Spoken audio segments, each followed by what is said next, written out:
Kasih karunia dan damai sejahtera dari Tuhan Allah Bapa kita dan dari anaknya Tuhan Yesus Kristus menyertai kamu sampai selamanya. Amin. Selamat pagi saudaraku, mari berjalan dalam terang Tuhan, agar semua pekerjaan yang kita lakukan hanya untuk kemuliaan namanya.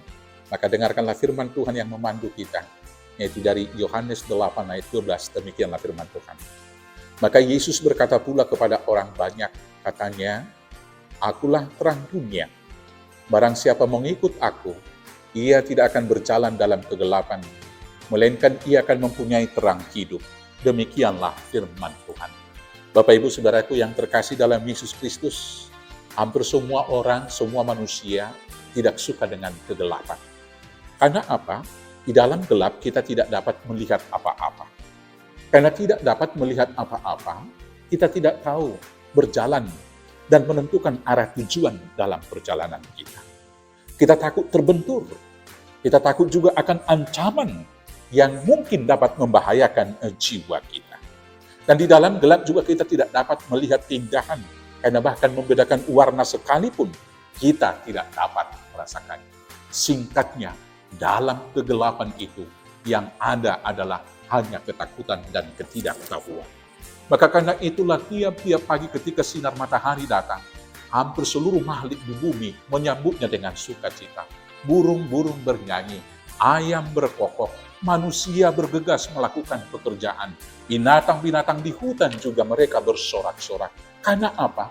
Mereka dapat melihat keindahan, mereka tahu arah tujuan hidupnya, dan kemudian mereka seolah dibebaskan dari bahaya yang mencekam dalam satu malam kehidupan. Demikianlah dalam kegelapan burung dunia ini dalam perjalanan kita. Kalau tidak ada pandu, kalau tidak ada orientasi, kalau tidak ada suluh, kalau tidak ada terang, hidup kita gelap, kita tidak tahu ke arah mana tujuan kita. Puji Tuhan, Tuhan Yesus datang sebagai terang yang ajaib, yang pertama sekali memberikan kepada kita, menunjukkan arah tujuan dan jalan hidup kita. Itu kita dipanggil untuk satu tujuan, agar melalui hidup kita Tuhan dimuliakan dan orang lain diberkati. Ketika tahu arah tujuan hidup, tentu kita tidak akan berputar-putar dan tersesat dalam kehidupan ini, sehingga jatuh kepada kelelahan dan keputusasaan. Mari mengikut Yesus. Kemudian di dalam Yesus kita akan tahu membedakan mana yang baik dan mana yang benar. Dunia ini tentu punya aturan, punya hukum, punya norma dan punya adat. Tapi aturan, hukum, norma, dan adat yang di dunia selalu bergeser-bergeser. Dan kebenaran itu adalah melalui kesepakatan bersama.